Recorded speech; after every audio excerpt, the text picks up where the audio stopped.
Hello lovely people, welcome to this week's video. This week I'm going to ask some of the questions that you guys asked me online. But first, let's go and buy some plants.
I asked you guys on Instagram to send me some questions, and you guys sent me so many.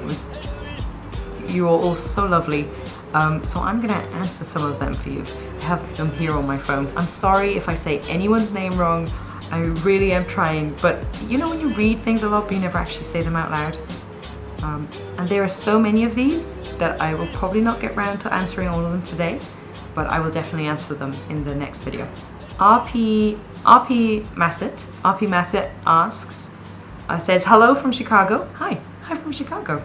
I'd love to visit Chicago.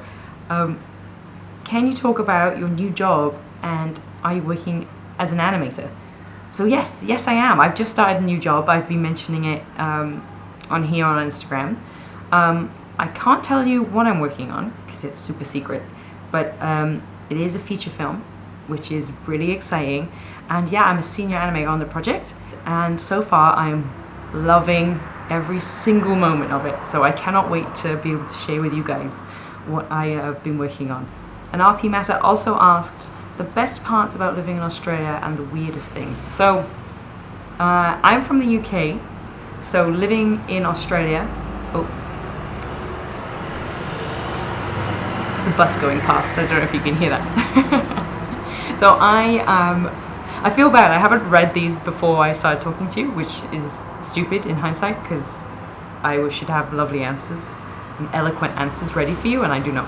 So the best parts about living in Australia and the weirdest things. So I'm from the UK, which is naturally very cold, so it is weird getting used to the heat, but waking up to blue skies every day, it's amazing. I can't imagine what it's going to be like if we move back to the UK and it's grey skies every day. The weirdest thing is that everything here wants to kill you. Every bug, every snake, everything. But luckily I haven't seen too many. Touch wood, because now I say that a huntsman spider is going to just jump on my face as we talk. Timeless comic strips. Oh, how did you get so good at drawing? Oh, you were very nice. I don't think I am at all. If anything, the more I post, the more I need to get better, because there's so many incredible artists out there and it just keeps pushing you, which is why I post, because it pushes me to keep practicing. Gypsy Summer asks, are you going to make prints and stickers? Yes, maybe. I don't feel like, apart from my mom, I can think of anyone that would want them. But I've been considering it. It's something I would love to do one day, but I'm very busy in my full-time job, so I would never want you guys to order anything from me and not get it in time, or things like that. But it is something I'm considering. I've been working on a travel zine for a while, and I would love to share that with you guys. So if that is something that people would be interested in, I would definitely do it. But I just yeah, thank you for asking. But not yet.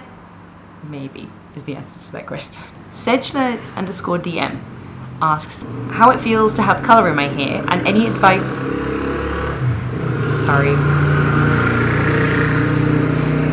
It's too hot to have the windows closed, so I'm sorry, having noisy bikes going past. Asks, how does it feel to have colour in your hair, and any advice for dyeing hair? And she wants to dye her hair blue. Well, first of all, I would recommend anyone dyeing their hair different crazy colours, because, you know, we only live once, and having pink hair is just fun. Like, every time I see little kids looking at me with these big eyes, it's really nice. Although I have been considering doing a major change to my hair, because I've been platinum blonde for a very long time, and my poor hair, as you can see here, is doesn't like it. Even though I have the most incredible hairdresser, who is called Joel at Womba Hair here. And if you're ever in Brisbane, I recommend you go and see him. But my advice for dyeing your hair is get it professionally done if you're bleaching. I heard people say that all the time before I did it, and you think, I don't have the money, I can't do that, but your hair will thank you for it in the long run.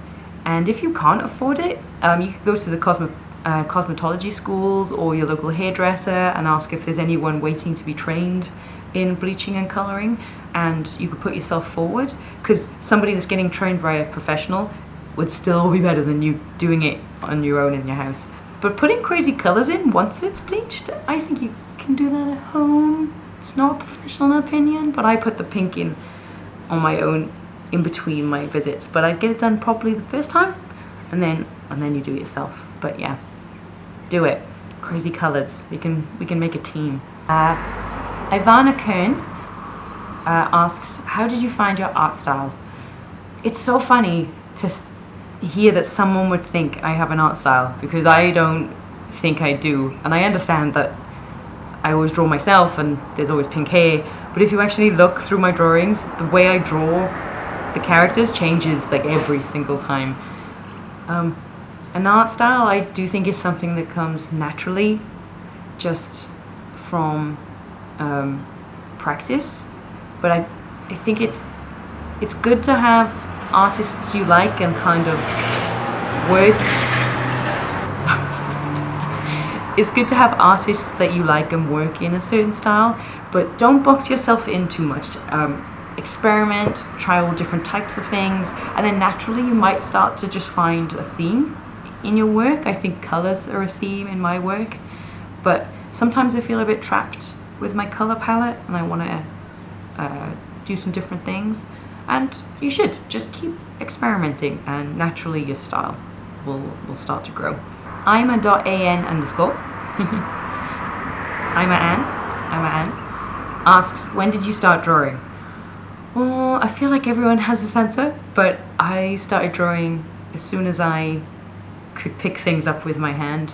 My mum always encouraged us to do art, and I have all these funny pictures of me in like massive shirts, and even like shirts on my head to keep my hair clean, and then she'd just give me paint and pencils and I would just draw everything everywhere. And I'd make little comics when I was younger and try to like make little stories.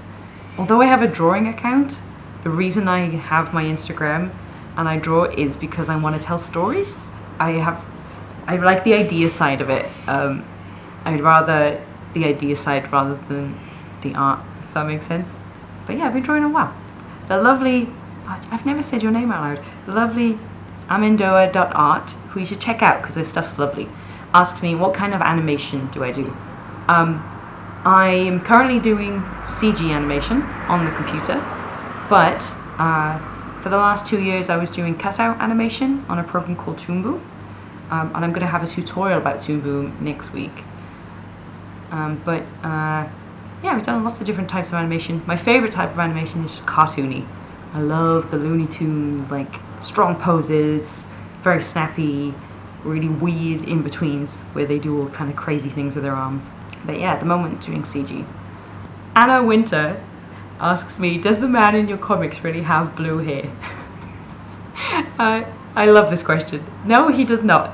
No, he does not. That is an artistic choice to make the comic look more interesting.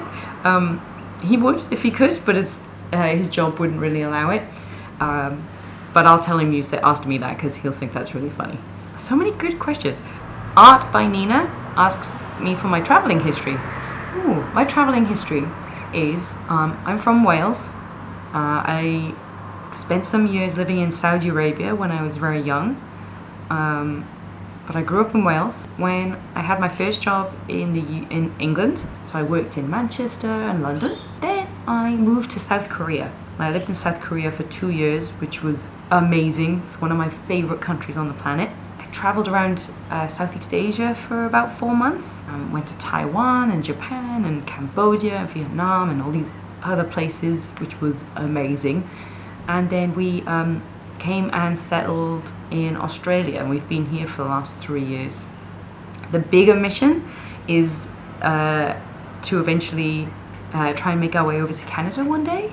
But yeah, we're just enjoying it as we go at the moment. And yeah, I'd love to live in all countries. I'd love to live in Japan and New Zealand and Germany and Austria and South Africa. We just want to go everywhere. Keep traveling, travel everywhere. If you're considering right now maybe traveling, do it. It's my recommendation. Roscolette Diana, sorry if I'm saying these wrong, asks, do you have any tips on how to deal with anxiety? Oh, this is a lovely question, and I am not an expert at all, but when I was younger I really suffered from anxiety a lot. I still do now. I get very anxious and very nervous about situations, and I do a lot of comics about it. And as weird as it sounds, I think when I look back I realize how much progress I've made with my anxiety, and I think I kind of faked it till I made it. So I would just put myself out there and just try to get to know other people, and realized kind of that everyone is so worried about themselves that they're not really thinking about you, and that's hard. It's a hard thing to try and get past. Something that really altered my way of thinking was someone, I can't remember where it comes from, but someone said your life is either a comedy or a drama. And for me, when I heard that, I was like, oh, my life is a comedy. Everything that happens has a funny tint to it. Even if it's something that's awful at the time, normally in a little bit of time it will become funny, and it's a funny story to tell in front of people. And because I have that mindset, now when stuff's happening, I can step back from it and see the funny side. So I think trying to find the joy or the funniness in things, and even the tough stuff, trying to find just a glimmer of anything that can make it seem a little bit better, which is very hard sometimes, but it helps. On a day-to-day basis, for me, it's helped. But if you are suffering from a lot of anxiety, please go and talk to people. There's so many people out there that really want to help, and I think it's really important to share these things, because once you say stuff out loud, sometimes it just takes the weight off your shoulders.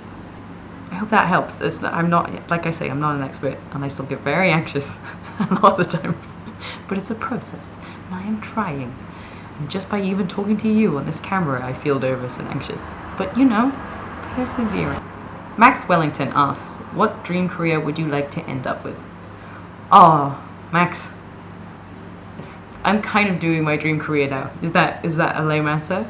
I love what I do. Sometimes I get so excited by what I do, I have to like run to the toilet and just do a little dance because I'm so excited. It's so lame. It's so lame, but it's so true. And the other thing I love is drawing, which I just do in my own time. So, but my dream career would be to go more into story. So, writing for animation and being an animation director one day, and just working with great people to create stories that people can love and enjoy. In that same vein, I suppose illustrating children's books and writing children's books would be, it's crazy, a crazy dream. Let's make cartoons, guys. That's what we need to do. I want to make cartoons.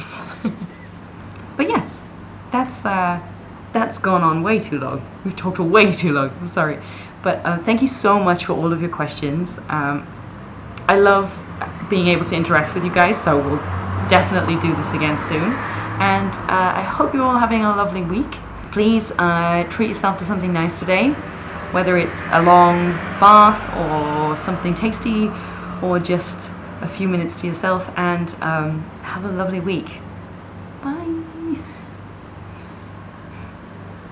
Never know how to end.